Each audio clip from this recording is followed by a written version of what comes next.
vous savez que je vous parle toujours en français, mais finalement, je vais rendre hommage à ma langue maternelle, en honneur aussi. Je suis très heureuse d'avoir aujourd'hui monsieur le sous-secrétaire d'État, le secrétaire d'État, qui est venu pour cette réunion. Il est arrivé cette nuit.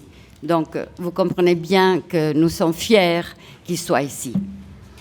Caro sottosegretario Crippa, cher direttore Gégé, presidente Romano e care e gentili amiche e amici. È davvero con grande piacere, come vi dicevo, che vi accolgo qui, che accolgo questo secondo foro dell'energia Francia-Italia, in un importante momento di questo dialogo tematico e che siamo veramente felici di ospitare qui. Permettetemi in primo luogo di rivolgere un ringraziamento sentito al sottosegretario, lo ripeto in italiano, per aver voluto dare un segnale di così grande attenzione all'iniziativa di oggi con la missione qui a Parigi. Per noi è un segnale importante per tutti i nostri rapporti complessivi bilaterali. La sua visita, caro sottosegretario, si inserisce infatti in un crescendo di contatti al più alto livello politico tra i nostri paesi. Voglio ricordare quelli solo delle ultime settimane tra i presidenti Mattarella e Macron alla Loira, la visita del presidente del Senato Casellati, la missione a Parigi del presidente del Consiglio Conte, che è venuto a visitare il Salon de Le Bourget, la visita della ministra della Difesa Trenta, gli incontri con l'omologa francese e con le imprese a Le Bourget, e le missioni anche dei presidenti delle commissioni difesa di Senato e Camera e altri parlamentari. In questa proficua cornice di incontri italo-francesi si collocano degli appuntamenti importanti come quello di oggi. I primi 18 mesi della mia missione in Francia mi hanno infatti profondamente persuaso, se ce n'era bisogno, di quante energie ancora inespresse, di quante potenzialità inesplorate vi siano nelle collaborazioni tra i nostri due paesi. Oggi discuteremo di un dossier, l'energia, con una fortissima dimensione economica, ma anche una fortissima dimensione per la stabilità e per il nostro futuro. Vorrei dunque partire da alcuni dati per ricordare l'intensità di questi rapporti in cui si colloca questo foro. La Francia è per l'Italia il secondo partner commerciale, con oltre 85 miliardi di interscambio. Abbiamo registrato nel 2018 un attivo di quasi 12 miliardi. L'Esagono è poi il secondo mercato più importante per gli investimenti italiani all'estero. Pochi lo sanno, ma il 37% degli investimenti realizzati in Europa dalle nostre aziende nel 2018 hanno riguardato questo Paese. Ciò si traduce nella presenza nell'Esagono di oltre 2.000 imprese italiane. Nel panorama dei grandi attori europei, Francia e Italia sono probabilmente i due paesi con maggiori similitudini grazie a questa profonda complementarietà dei loro tessuti produttivi. Abbiamo poi creato filiere manifatturiere che giocano un ruolo di primo piano nel più ampio sistema di catene di valore regionali.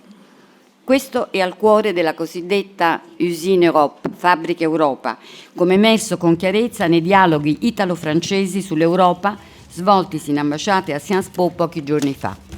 Ne deriva una comune sensibilità su molti dossier che sono alla base della forte convergenza di interessi di lungo periodo. Salvaguardare le capacità industriali e tecnologiche e promuovere i settori maggiormente innovativi sono le nostre comuni priorità. Oggi parleremo di un tema di importanza cruciale, quello del futuro sistema energetico e della neutralità carbonica. È un dossier tanto importante per i nostri paesi e l'Europa quanto complesso.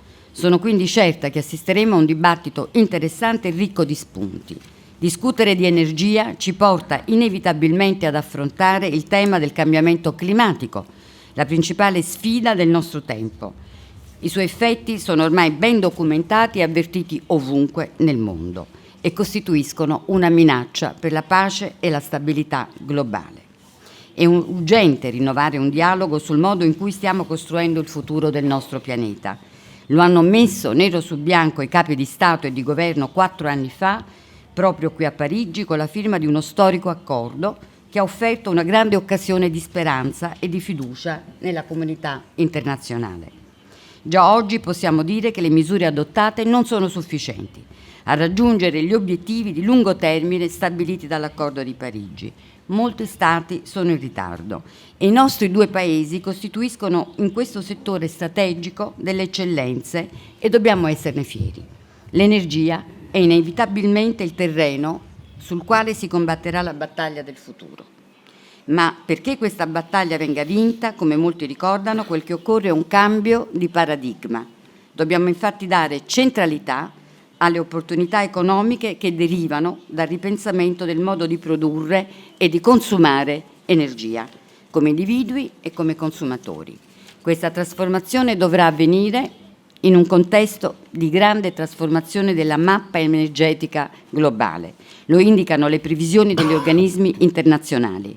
La domanda globale di energia aumenterà di oltre un terzo entro il 2040, con la gran parte di questa crescita che verrà dalle economie emergenti, in primo luogo dalla Cina e dall'India. L'Unione Europea ridurrà la propria quota di domanda globale di energia nel prossimo ventennio. E in un quadro di profonda trasformazione a livello globale, l'Unione Europea è impegnata in uno sforzo che non conosce pari. La sfida della trasformazione energetica continuerà a essere giocata nel nostro continente su più terreni contemporaneamente: sicurezza delle forniture, creazione di un mercato interno dell'energia integrato, aumento delle fonti rinnovabili, riduzione dei consumi, ma soprattutto direi ricerca ed innovazione. Consentitemi quindi in chiusura di esprimere la mia gratitudine al direttore Philippe Gégé del Ministero della Transizione Ecologica qui con noi oggi e naturalmente anche per manifestare l'attenzione con cui il governo francese dedica a questo tema. Un ringraziamento speciale va all'Istituto per le relazioni economiche Francia e Italia e al suo presidente Fabrizio Romano, promotore di numerose iniziative sia in Francia che in Italia. E un grazie di cuore agli amici di Intesa San Paolo, in particolare alla direttrice generale Adriana Saitta per aver creduto per il secondo anno in questo forum e per il sostegno assicurato all'ambasciata in questa e in altre numerose occasioni. Vi ringrazio e buon dibattito.